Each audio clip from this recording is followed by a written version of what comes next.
नमस्कार, कैसे हैं आप सब। उम्मीद है कि आप सब बहुत अच्छे होंगे। आज है डिजिटल साक्षरता अध्याय का अंतिम यानी कि छठा भाग और इस भाग में हम साइबर सुरक्षा से संबंधित चीज़ों के बारे में बात करेंगे। साइबर सुरक्षा यानी कि मैं बात करूं कि जैसे जैसे मोबाइल का प्रयोग बढ़ा है, कुछ इस समाज के असामाजिक तत्व कहें या ऐसे ही बुरे कामों में लिप्त लोग क्या करते हैं कि भोले भाले लोगों से उनकी व्यक्तिगत जानकारियां लेकर और दूर बैठे ही उनके साथ में ऐसी चीज़ें घटित कर देते हैं जिससे कि उनका नुकसान होता है। ये आपका होता है साइबर ठगी। चाहे वो बैंक खाते से बैंक में क्या है कि जितने आपके पास पैसे हैं वो आप उसका नुकसान कर देते हैं वो, या फिर आपकी ऐसी कोई व्यक्तिगत फ़ोटोज़ या कुछ व्यक्तिगत जानकारी जो है वो सार्वजनिक कर देते हैं जिससे कि एक आम जन को जो है वो परेशानी होती है। तो इस भाग में हम बात करेंगे कि कैसे हमें सुरक्षित रहना है ऐसी किसी भी ठगी से। तो सबसे पहले अगर बात करें कि आपको कभी भी अपना पिन, ओटीपी, खाता विवरण कभी भी किसी अनजान व्यक्ति के साथ में साझा नहीं करना है।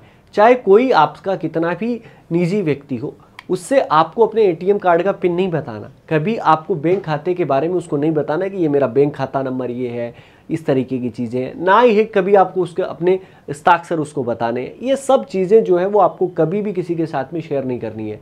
यानी कि अगर आप कोई भी फेसबुक चलाते हैं या इस तरीके से वहाँ पर आपके आईडी और पासवर्ड होते हैं, वो भी किसी के व्यक्ति के साथ में जो है वो आपको नहीं बताने हैं, क्योंकि कोई भी व्यक्ति आपकी इस भोलेपन का या आपकी अच्छाई का फ़ायदा उठाकर आपको नुकसान पहुंचा सकता है। इस बात से आप हमेशा जागरूक रहें। बात करते हैं आगे की तरफ। व्यक्तिगत तस्वीरें ऑनलाइन साझा करने से पहले 2 बार सोचें। आपकी कोई भी व्यक्तिगत फ़ोटो है, आप किसी व्यक्ति को भेज रहे हैं, तो आप समझिए और सोचिए कि क्या वो व्यक्ति हमारे लिए इतना जो है वो विश्वास लायक है। तो वो 2 बार सोचना है आपको। और ऐसी कोई भी व्यक्तिगत जो है वो तस्वीरें शेयर करने से पहले आपको समझना है कि कोई इसका गलत फ़ायदा भी उठा सकता है। तो ऐसी चीज़ों से आपको बचना है, ध्यान में ये ज़रूर रखना है। इसके बाद में आपको उपहार देने का वादा करने वाले मुफ्त ऑनलाइन ऑफर से सावधान रहें।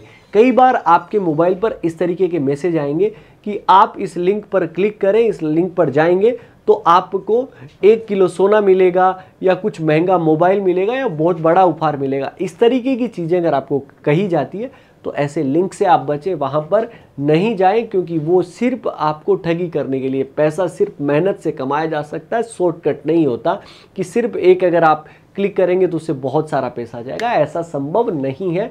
तो ऐसे किसी भी बहकावे में हम सबको नहीं आना है, ये ख्याल रखना है। बात करें आगे की तरफ कि पासवर्ड याद करने के लिए आपका दिमाग सबसे अच्छी जगह है। आप पासवर्ड को कहीं पर लिख दें, कोई वहाँ से पढ़ सकता है और आपको नुकसान पहुँचा सकता है। आपने अपने मोबाइल में उसको सुरक्षित कर लिया, लेकिन आपका मोबाइल आपने किसी को दे दिया, वहाँ से आपका पासवर्ड चोरी हो सकता है। तो अगर पासवर्ड को याद ही रखना है तो दिमाग में याद रखें, क्योंकि इससे बेहतर जगह कोई नहीं हो सकती। आपके दिमाग को कोई नहीं पढ़ पाएगा। तो पासवर्ड जब कभी भी आपको, चाहे वो एटीएम का हो, चाहे वो आपके किसी भी सोशल मीडिया के अकाउंट का हो, तो उससे आपको हमेशा दिमाग में ही रखना है।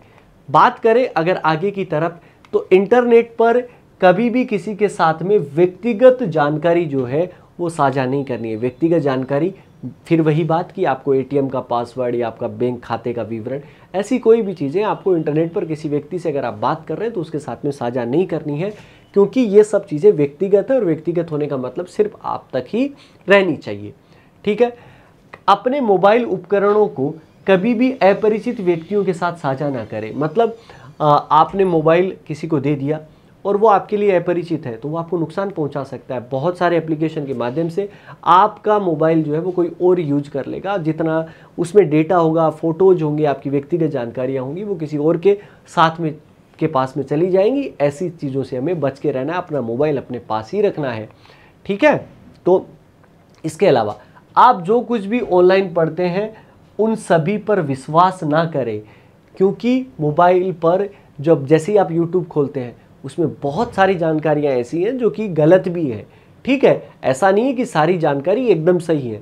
कई बार आपको बेवकूफ़ बनाने के लिए इस तरीके की चीज़ें भी जो है वो करी जाती हैं। तो ऐसी सभी चीज़ों से भी आपको बच के रहना है और बहुत अच्छे से सोच समझ के चीज़ों पर विश्वास करना है। अगर आप किसी साइबर क्राइम का शिकार होते हैं तो तुरंत रिपोर्ट करें। मान लीजिए आपने सारी चीज़ें करी, फिर भी किसी कारणवश आप साइबर ठगी का शिकार हो गए, तो उसकी रिपोर्ट जो है वो थाने में जाकर करनी है। साइबर थाने में जाकर अगर आप रिपोर्ट करेंगे तो आपकी समस्या का समाधान हो जाएगा। और ये था अपना भाग 6। उम्मीद है कि इस भाग में दी गई जानकारी आप सभी के लिए लाभदायक साबित होगी। धन्यवाद।